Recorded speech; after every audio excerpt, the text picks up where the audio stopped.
Good evening, everyone, dignitaries on the dais, and as Madam Sushma Paul Palia said, the beautiful Walter Bushnell family. All of us are their family. Thanks for this opportunity and thanks for this wonderful topic, recurrent pregnancy loss, current concepts. Yes, equally or more frustrating than POI.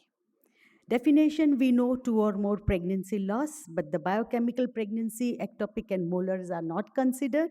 And ASHRAE guideline and American both now say that loss of two or more pregnancies affecting up to 15% of pregnancies and 1 to 2 couples, which is significant clinical challenge. Key risk factors, maternal age, even advanced paternal age, and with each miscarriage, the risk increases and the couples should receive tailored help. If we look at the causes, the most frustrating is 40 to 50% unexplained. Then comes the autoimmune, 20%, endocrine, followed by anatomic, genetic, and infections. Maternal age, yes, significant increase after the age of 35 due to the low oocyte quality and more aneuploid oocytes. And by the age of 40, you can see that 50% risk is there.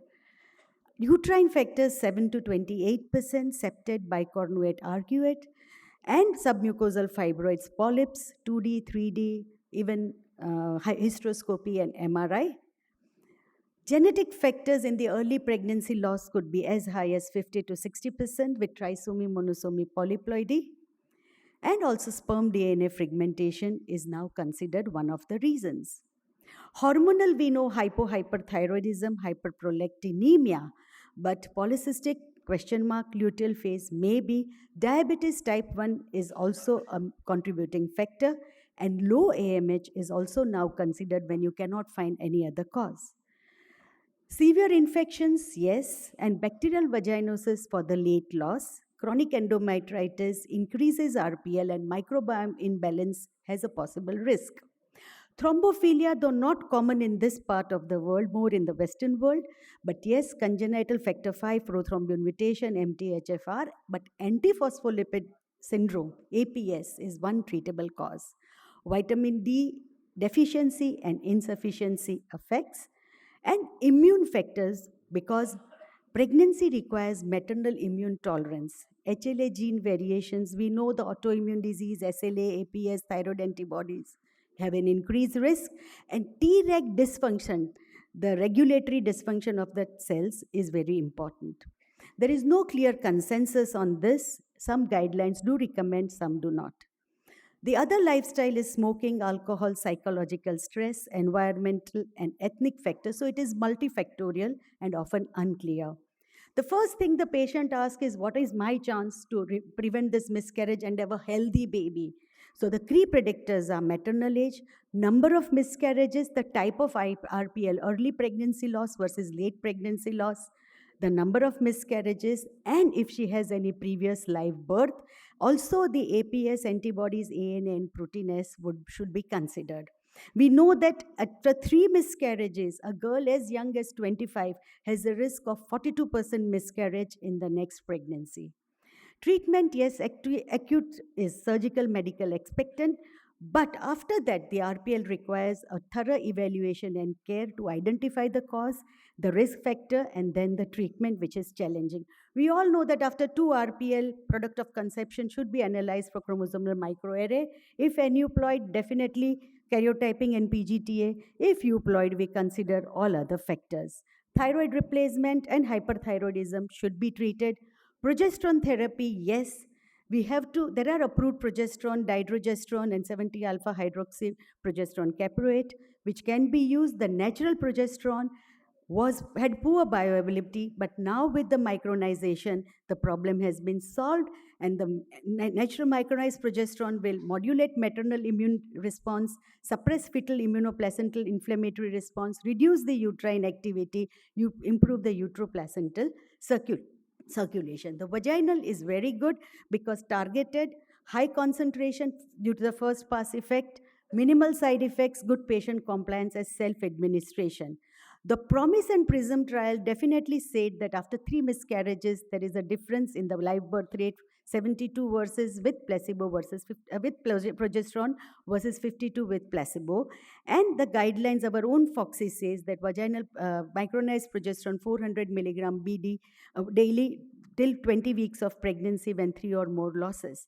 But if I ask here, everybody has prescribed and are still prescribing progesterone because every pregnancy is important. We don't want to wait till it turns to RPL. If there are cramps, we always advise, and that has become a routine, also a fear of litigation. Dihydroprogesterone is a retroprogesterone with high bioavailability, high progesterone receptor affinity, and agonist activity, safe in 20-30 milligram dosage, and it is a selective oral progesterone receptor, effective at much lower doses than oral micronized, and the main metabolite has the same activity. Immunomodulatory action of dihydrogesterone through direct indirect actions will reduce the pro-inflammatory cytokines, increase the anti-inflammatory cytokines, improve the subendometrial blood flow, and successful pregnancy. As early as 2015, a study showed that 10.5 miscarriage rate after this dihydrogesterone administration compared to control, which was 23.5, and 20 milligram can give 92% continuation of pregnancy and 90% patient safety. And the guidelines now, our Foxy says that can be considered in RPL and has been shown to be having the beneficial effect. This is a paper where I've combined vaginal micronized progesterone with oral dihydrogesterone, and it has shown increase in live birth rate and decrease in the miscarriage rate when combination is used. And this publication again has shown that dihydrogesterone may help threatened as well as recurrent pregnancy loss, and all these guidelines have endorsed it. Surgery, I do not believe that septum should not be removed. It can be removed, though guidelines say no proven, but at least fibroids, adhesions, and polyps have to be removed. Vitamin D supplementation we start. Genetic factors should be analyzed. Pre-implantation genetic testing, one of the major indication is recurrent pregnancy loss. A 25-year-old with 2 miscarriages, natural and IVF both, and previous failed treatments, abnormal karyotype of the female, immediately IVF, PGT, SR was done. Out of 6, only 2 normal, 1 transferred, and healthy baby delivered. At our center, we have biopsied more than 3,000 embryos so far from 2014, and RPL has been a major indication. Lymphocyte immunotherapy, it involves the injection either paternal or donor lymphocytes into the maternal body, and it has shown that it can improve live birth rates. But before doing that, because you are sensitizing the mother's body with that foreign antigen which is coming through the sperm, we do the TNF alpha, give TNF alpha if it's high, inhibitory drugs like tacrolimus, or the pentoxifylline. NK cells if it is high, though controversial, intralipids are given. ANA if it's high, definitely HCQS should be given, 400 OD or 200 BD. Anti-TPO steroid should be given. And we do lymphocyte cross-match APCA. If it is not detected, lit therapy is given to promote immunotolerance to the fetal antigen and reduce the rejection and induce the production of blocking antibodies, balance the Treg cells, and cytokine modulation. We start once before she plans a pregnancy. 6 weeks later, she is asked to plan. Once she is pregnant and there is heartbeat, we give the second dose of LIT, and at 12 weeks, the final. After that, it's not needed. A 46-year-old patient, 4 miscarriages, 1 due to round naturally conceived. AMH was good, 0.88. Failed IVF in the US, was advised donor egg. She comes to us. We do laparohysteroscopy, bone marrow-derived stem cells, ovarian instillation, rejuvenation. We also did the EVA, subendo PRP, and along with it, we did the lit therapy. She conceived naturally the next month itself and delivered a healthy baby in US. In IVIG, costly reactions are there, but still they are used empirically. Intralipid, when NK cells high, we can give it, but all under supervision. It will suppress the overactive immune response, reduce the cytotoxic NK cell, promote the immune tolerance, balance the cytokines, and that will help in trophoblast invasion and placental development. Corticosteroids, again controversial, but definitely beneficial in autoimmune unexplained high anti-TPO chronic endometritis. Prednisolone 10 milligram BD or dexamethasone 0.5 BD till 12 weeks of pregnancy. GCSF, still experimental. Thymosin alpha, the new kid on the block for boosting the immunity, because it helps in shift from TH1 to TH2. When the embryo is implanting, it is pro-inflammatory, but immediately after that, the uterine environment should become anti-inflammatory, and it helps in that, but not tried much in the RPL patients. The role of KIR and HLA-C, killer immunoglobulin receptors.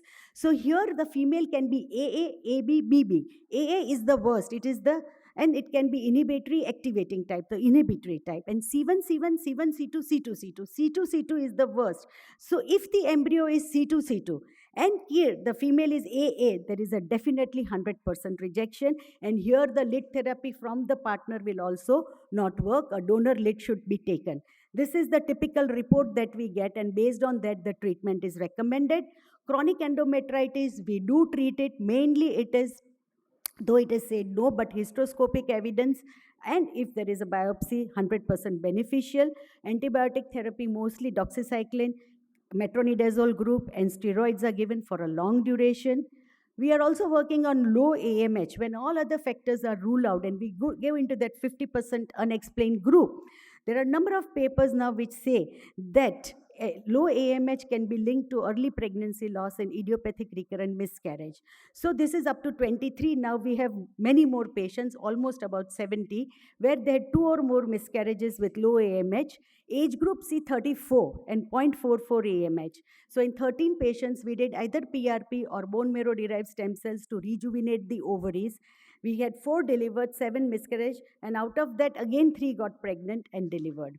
So this patient had 2 miscarriages, naturally conceived. So she went for IVF. Her IVF failed with own eggs. She went for donor eggs. That also failed, and she came to us. We found her AMH was 0.88, and there was no other reason for miscarriage. So we just advised her that we do your ovarian rejuvenation with stem cell therapy. She had come for donor eggs. We convinced her for this, and she conceived naturally and has already delivered. Why should we forget the males? They also have a contributing role in RPL due to the DNA quality, semen quality, genetics, epigenetics, and lifestyle that they have. So now we know that men with RPL can have reduced sperm viability, increased DNA damage compared to fertile controls, and the reduced sperm function. DNA DFI test, that is we do, and DFI HDS test also we do. DFI is linked to infection, chronic illness, diabetes, etc. And HDS is the defective spermatogenesis. If DFI is high and HDS is normal, that is normal spermatogenesis, then consider TISA sperms. This is the typical report. If both are bad, you could do nothing except for the lab procedure and lifestyle changes. But if the DFI was high and HDS was low, then testicular sperms would be very helpful. Psychological impact. While I was sitting here, I got a message, a sanitary pad with a drop of blood on it, a picture that doctor, I have spotting today, what will happen? She is pregnant.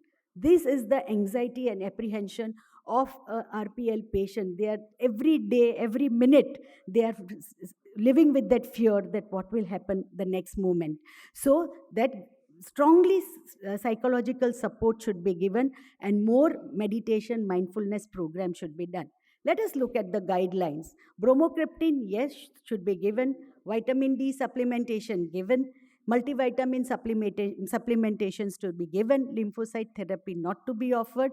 And if we look, they have recommended parental karyotype, uterine cavity assessment, thyroid function, glucose, antiphospholipid antibody testing. Rest is all not recommended as of now. And the pictorial summary, typically the green, and APA, where we give baby aspirin, 75, 88, or 150 with low molecular weight heparin, which could be 0.2 every day, 0.4 thrice a week, or 0.6 twice a week, depending on the patient profile. Thyroid supplementation, uterine anomalies to be corrected but not evidence for septum, genetic tests with genetic counselor and PGTA, immunological tests, no specific treatment, sperm DNA fragmentation, only lifestyle changes, and screen for thrombophilia, which we rarely do here.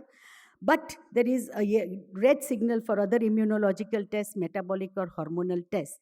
Definitely lifestyle advice, tender loving care, and prophylactic vitamin D is given.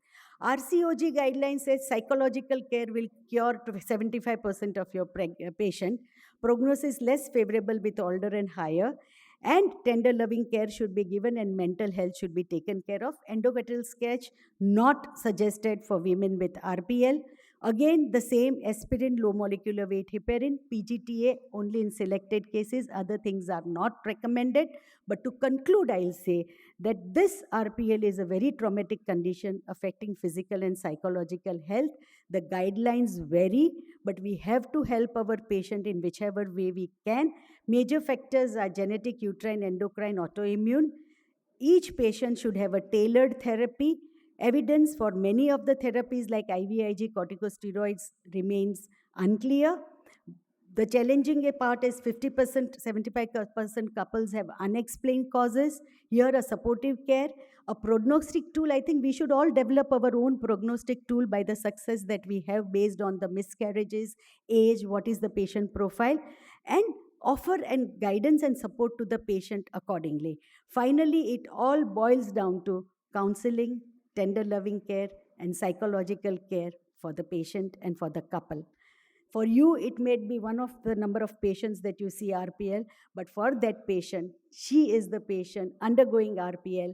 So whatever best we can offer, even when we are offering an experimental treatment, we have to tell the patient, this is experimental, maybe this can help, maybe this cannot help, and counsel regarding the side effects, if any, and the cost, and then only offer the treatment to the patient. Thank you so much.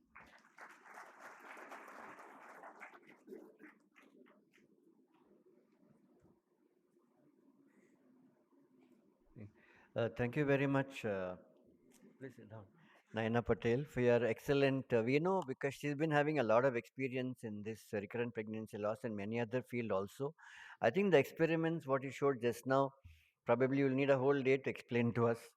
Well, I had a very interesting patient. He had 6 abortions, all from Europe, and they were saying there's no other reason at all to abort, but she aborted. But she was aborting by 35 days. All the time, 35 days she had a bleed and she lost it. I just thought out of the box. I said, she's a fertile woman. Why can't you all come to India? Let me just do the ovulation studies and tell you when to have intercourse. And then on day 21, 7 days after ovulation, I did the beta HCG. It was around 15, 20, that way, very low. I started heparin at that time, and the pregnancy continued, and she's got a baby now. This is out of the box thinking. No literature says that. Thank you so much once again. Thank you, Nana. That was a really wonderful presentation. And I know a lot of algorithms and a lot of things which are going on. But what I really feel is that a thorough evaluation is something which is really, really required. And most of all of us don't focus on lifestyle modification, especially for the couple, both men and women together, because there are a lot of these factors which today are playing their role, and we most of the times over medicalize these pregnancies. And I feel that there are two important things which are very, very important. Support the pregnancy well with progesterone once it happens, but please evaluate and do the lifestyle modification in the preconception period, which is one of the crux now, which is not really focused on, and all of us don't concentrate on that. So I would really bat for that today. Thank you. Thank, thank you, Naina, for covering such a massive topic in a short period of time. I think RPL is one of the most complex subjects a gynecologist is faced with. And you can see the multiple etiologies. And unfortunately, the guidelines say that almost no treatment is recommended. And it was really like sort of shocking and upsetting for us when the guidelines came out which said that do not remove septum, do not treat submucous myomas, do nothing, which almost all of us actually do not agree to in our practice. Similarly, things change. Like now, the latest ESHRE guidelines have come out recommending dydrogesterone. All these years, there was no role for progesterone. And now, 2025 December guidelines of ESHRE say, especially for luteal support and early days, dydrogesterone is recommended with some precaution, but it is. So things change all the time, and I think all of us, so many years into practice, have our own sort of ways of tackling these patients. Immunological methods, again, Very, very controversial, absolutely not recommended by guidelines. But as you saw, each one has a few cases they can quote where some immune therapy has helped. So I think this is one area where we have a long, long way to go before we really understand and know how to treat. Thank you, Nayana, for throwing some light on this difficult subject. At the onset, I would like to thank the Berlia family and Walter Bushnell for consistently having such high quality talks and speakers. And thank you, Dr. Naina, for once again giving a great exposition on RPL. I'm very glad that you brought out paternal causes because that has been my theme for my year in ISAR as paternal aging and how we need to treat that 130 kg man sitting next to this woman because I think lifestyle means for both, as Dr. Jaideep very lightly said. I think pregnancy is love and war. So some amount of pro-inflammatory is necessary for the implantation. So I don't completely endorse to trying to suppress the immune system of the woman because I think we need to think about what happens to her maybe 10, 20 years later when we have tried to play with the immune system. We all, in our quest of trying to get a pregnancy, we have to think of the mother and child and think of the long term effects. And I completely believe that tender loving care should be one of the many arms that we look at this woman. And I'm sure JB has worked in RPL in UK, where repeated sonographies, just doing repeated sonographies as reassurance played a major role in trying to get successful pregnancies. So thank you once again, Naina, for bringing out fine nuances. But I think we as doctors have to take one step back before we implement the latest trying to improve our success rates. Thank you. At the outset, I would like to thank the Berlia family for and the Walter Bushnell team for inviting me here to be a part of this wonderful yearly program, which really brings out the best in academics.